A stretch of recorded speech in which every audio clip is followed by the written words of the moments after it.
Guten Tag, my normal band of outlaws, and I know I sounded like some sort of Dutch, Viking, German, but I never claimed to be good at accents or foreign languages. I'm American, just like with everything else. America makes shit our own way. Look at pizza. We took bread with melted cheese, added tomato sauce and meat, and made it America's version. But in any case, this is the review of the Cold Steel Viking sword. And I have two different things pulled up. A comment that was left on my unboxing of the sword from a YouTuber whose name I don't remember, but I will be giving you the shout out once I go back and read the comment. Sorry for not having that memorized. I don't have a very good memory to begin with. But in any case, the Cold Steel Viking sword is listed under Dark Age swords in Cult of Athena. Its price is $293 for the blemished version, $318.95 for the non-blemished. I should say munitions grade. If you use the Sizzle payment plan, it is either $73.49 every 2 weeks until it's paid off, or $79.74 every 2 weeks till it's paid off. It breaks up into 4 payments. But in any case, the description features a sharpened 1050 carbon steel blade, black leather covered handle with scalloped nickel silver guard and pommel. Includes a black leather scabbard with nickel silver fittings. When they mean scalloped, it means that the material is removed from around the sides of the pattern and scooped out to make a 3D pattern onto the pommel. Now, in any case, specifications. 37.5 inches overall. Blade length is 30 3/8 of an inch. Weight is 2 pounds 9 ounces. Edge comes very sharp, as we saw in the demonstration when I did the cutting video. The width is 42.8 millimeters at the width of the blade at the base. The thickness is 5.5 millimeters at the guard and tapers down to 4.1 millimeters. So it has a taper of 1.4 millimeters along the width of the blade. The pommel is of a nut construction. The point of balance is 6 inches from the guard. The grip is 4 and 5/8 inches long. The blade is 1055 high carbon steel. The class is battle ready. The culture Viking, the manufacturer Cold Steel, and country of origin is China. Which I know a lot of you are going to say that Cult of Athena, when they have the country of origin, they say China, it's the origin where the sword was made. And with the Vikings, that's not impossibly unhistorically accurate, considering that the Vikings, we have proof, I thought the sword was my fault, we have proof that the Vikings traveled to Israel and Iraq, Middle East, Western Europe to get the steel for their Uthbud swords. There is documented historical evidence of this, so it's not entirely inaccurate to say that some Vikings could have traveled even further into the west. Not west, east. Sorry, my mind's on Japan. So my mind is 90% on Japan every time, so my ways are messed up. But it's not completely impossible. Like, if this is Viking, I'm not going to have pictures, so you're just going to follow along with my movements. If Finland and all the Viking territories over here, Eastern Europe is here, and China is here, it's not entirely impossible for the Vikings to have traveled further east into China. I'm not saying it was done, but historically it's not that far of a leap to say that some Vikings could have went further east. Did they or didn't they? We don't entirely know. It's incredibly possible, especially since the Vikings would have had opportunities to trade with Russians, and there were parts of Russia and back then, even today, parts of Russia border China. A good half of Russia borders with China, so it's not impossible to think like the Russians traded with the Chinese traded with the Russians, and the Russians traded with the Vikings. So a little bit of a historical hypothesis rant.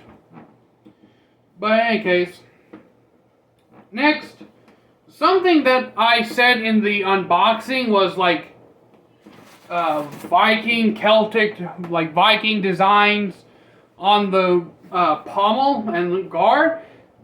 A very kind YouTuber named, and I'm probably going to butcher your name, Liam McLean Noha Makanaha Wahayaha. Like I said, I'm going to butcher your name because the last part of your name looks to be spelled in Russian and I can't read Russian. But Ian McLean said that it's actually Celtic knotwork. So this is Celtic knotwork on the pommel and crossguard. So thank you, Ian, for clearing up my filthy bastard knowledge of European swords, because I'm a filthy otaku gaijin that only does Japanese katana sword. In any case, so now that we've cleared up that these are Celtic runes and symbols on the blade, we're going to go from where I usually start out with the pommel of the sword. The sword itself is designed, this is a Viking shaped pommel as far as I'm aware, according to the Elmsley typology. I don't know what type it is, but I know it's a Viking pommel. It's made out of stainless steel.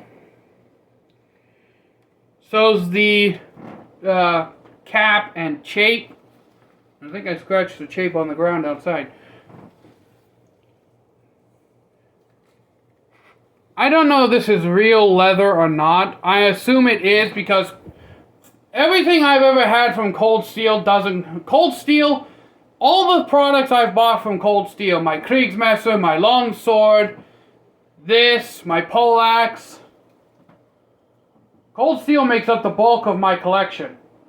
And I've said this before and I'll say it again, they are the poor man's Albion. They are the budget equivalent to Albion when it comes to their European swords.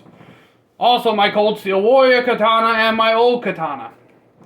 So let's see here. Longsword, Kriegsmesser, poleaxe, Viking sword, old Katana, and regular Katana. I have over 6 different Cold Steel weapons. So yeah, Cold Steel makes up the bulk of my collection. But yes, the Cold Steel Viking sword, it has risers in the grip, it's stitched and I presume also glued.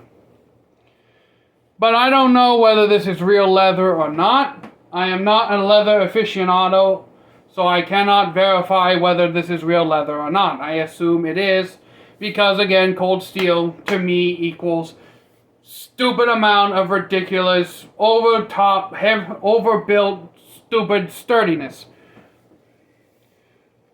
The crossguard does have this cool little added detail of the fact that it tapers down into a wedge.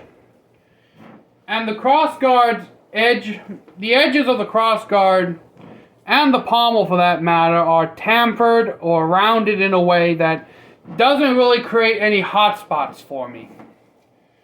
The only somewhat criticism I'll have, and I'll get to that in a moment, is the way the blade is oriented in my hand. As we now know, these are Celtic knots, Celtic designs. So I believe this is this is supposed to replicate later period Viking swords once they started to take a lot of inspiration from the Celts and southern Western Europe. But let's get on to the next bit of the sword. the scabbard. Now the scabbard is a wood-lined scabbard. We can see the wood right there. Not excessively thick wood because this is a European scabbard.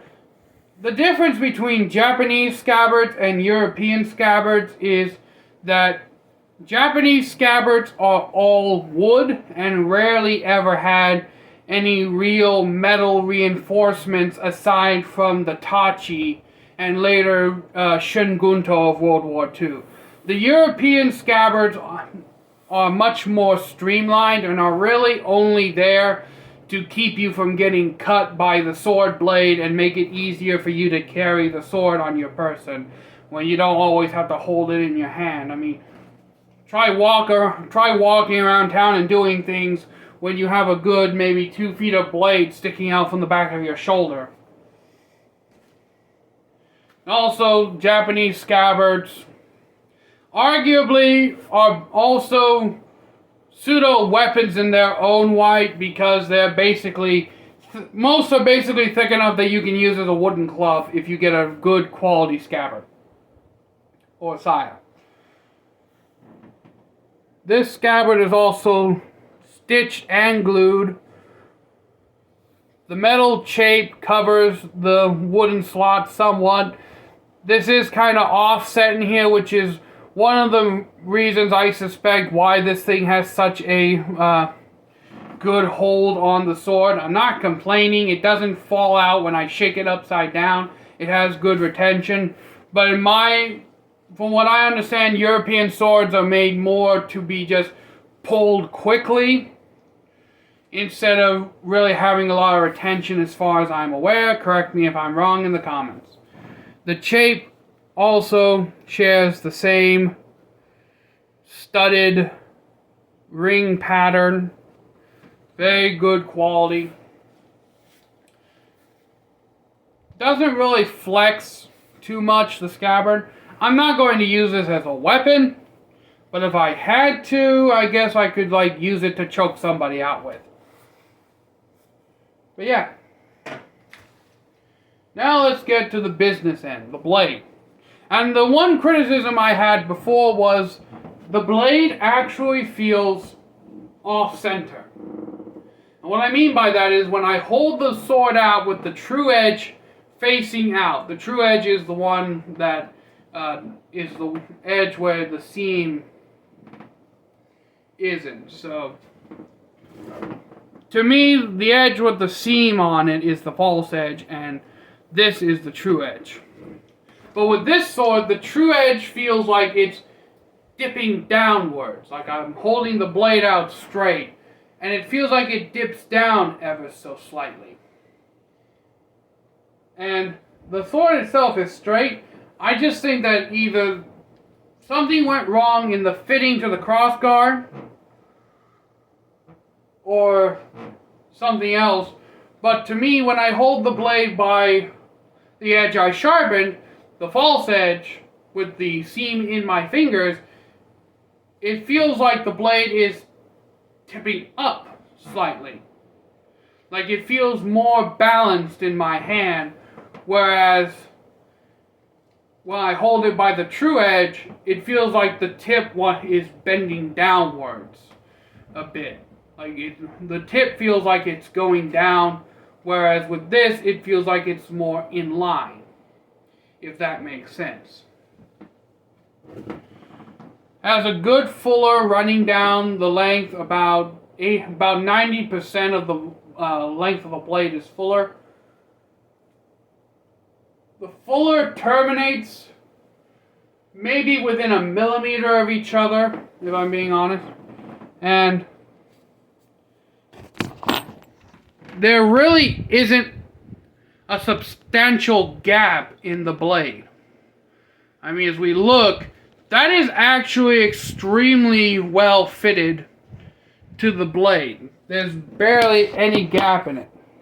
And I know a lot of modern sword wielders and people are like, oh, that sword, it has such a huge gap. Oh, the blade, dust and dirt and blah, blah, blah. European swords are not Japanese swords, people. You're making criticisms that Japanese swordsmen make about the habaki and the fuller terminating into the habaki, or the bohi terminating into the habaki. Historically speaking, swords did not have perfect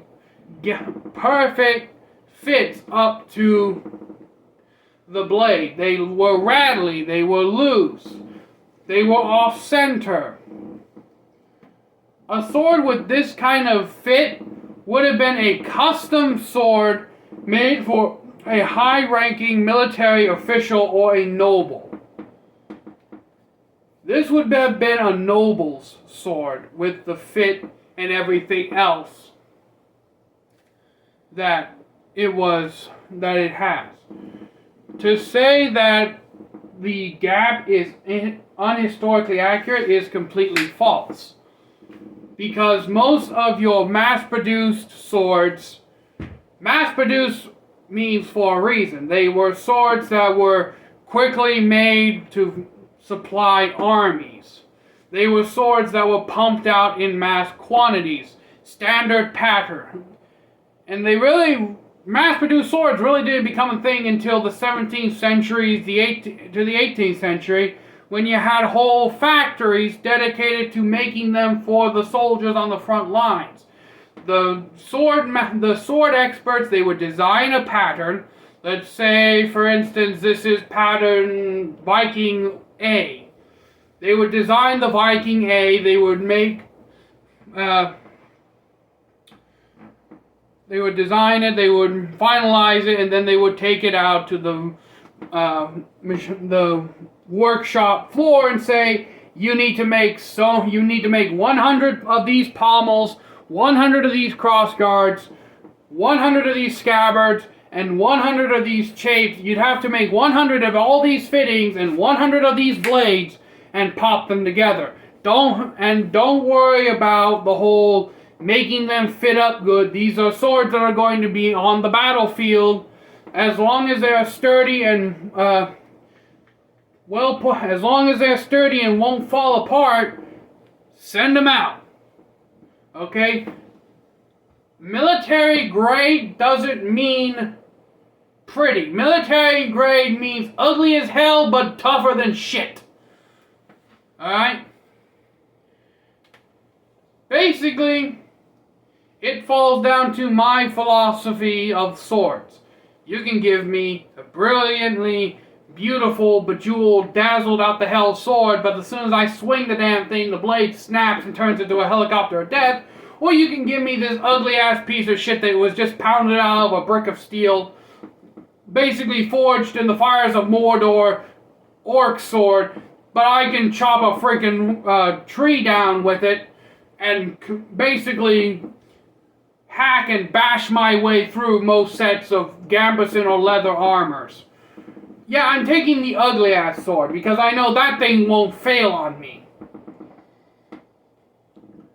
So for people to say that you need to have such a tight fit, that is a very, very modern concept. Historically speaking, swords that were mass-produced for military only really had two goals in mind: getting weapons in the hands of their soldiers and making sure that these things are sturdy and functional.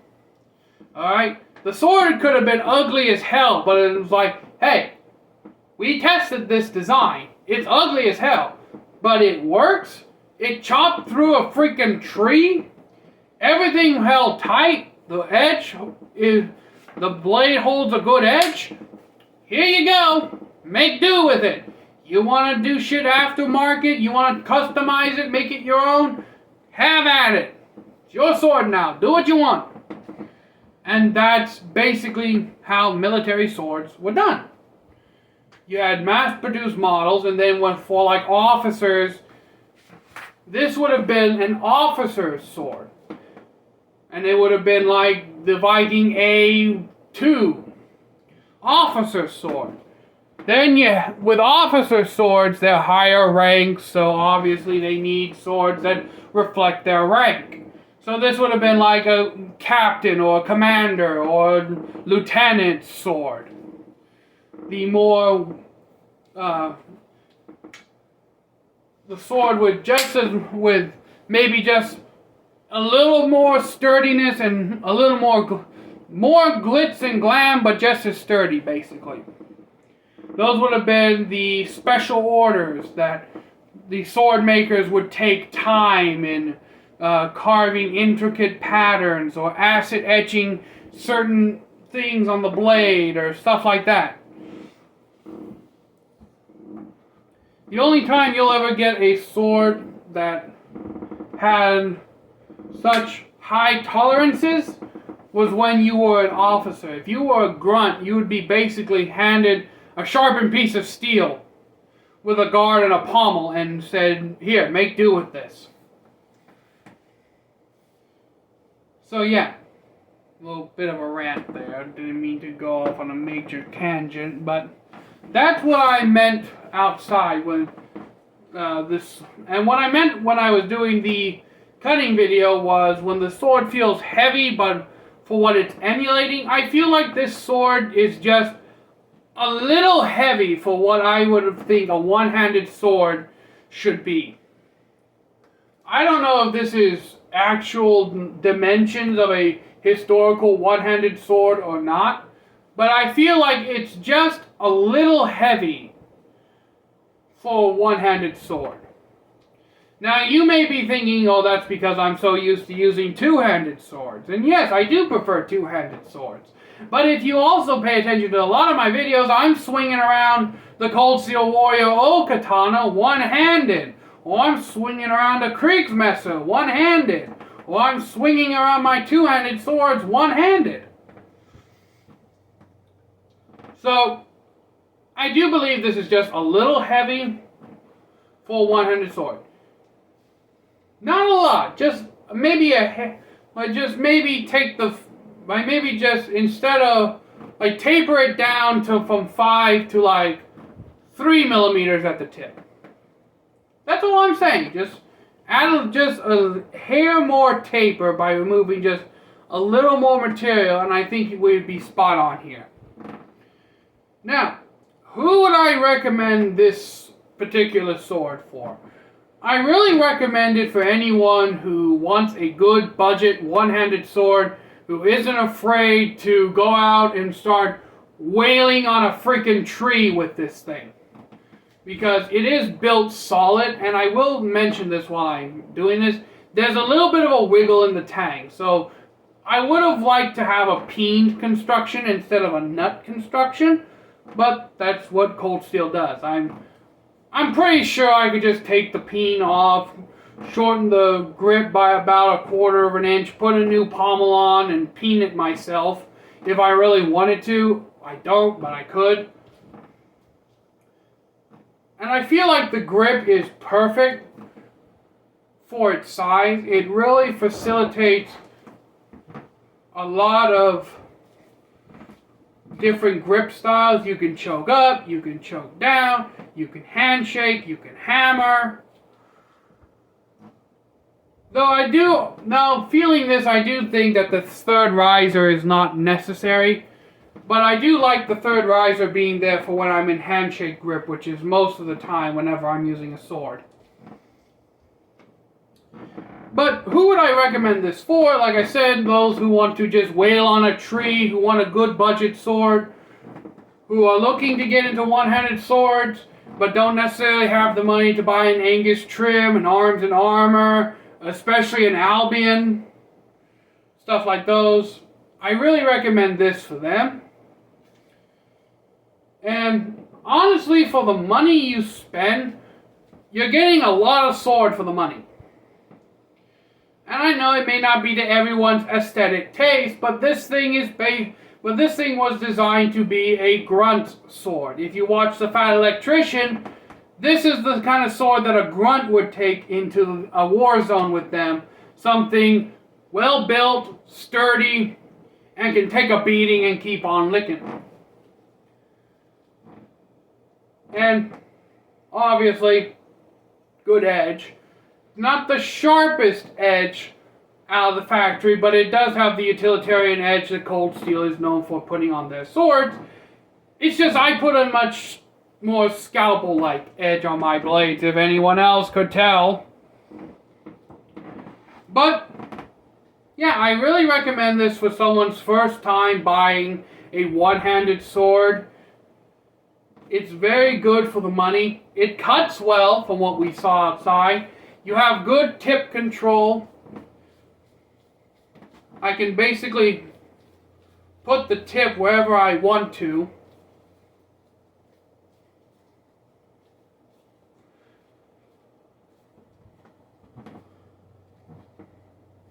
And it's not too unwieldy.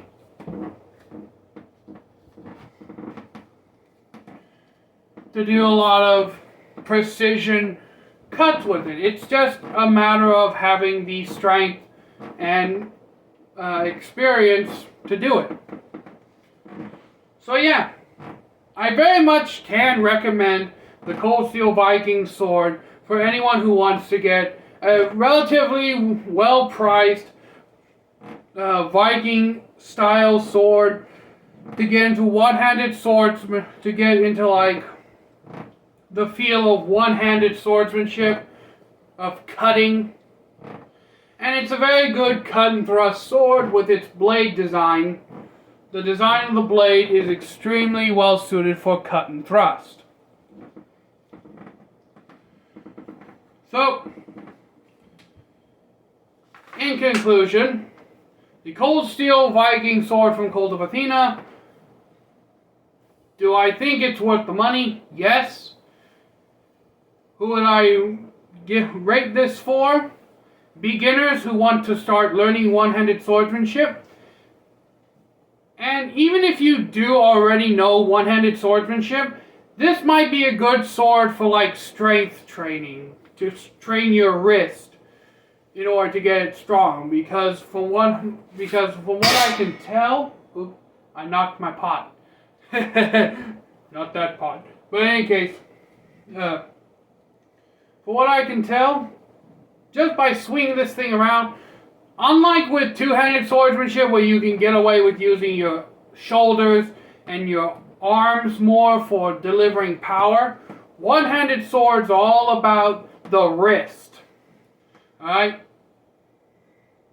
The arm and shoulder and everything, yeah, they generate power, but where you're getting a lot of your power and control is from your wrist. So yeah, definitely would recommend this for anyone who wants to do wrist training, to strengthen their wrists more. So, that has been my review of the Cold Steel Viking sword. So until next time, my noble band of outlaws, outlaw samurai, tells all y'all, be crazy rednecks, be safe and use your weapons. I'm out, peace, and don't worry, I'm on the mend. I should be back to using two swords, well, not two swords, two hands before Christmas. I'm out, peace.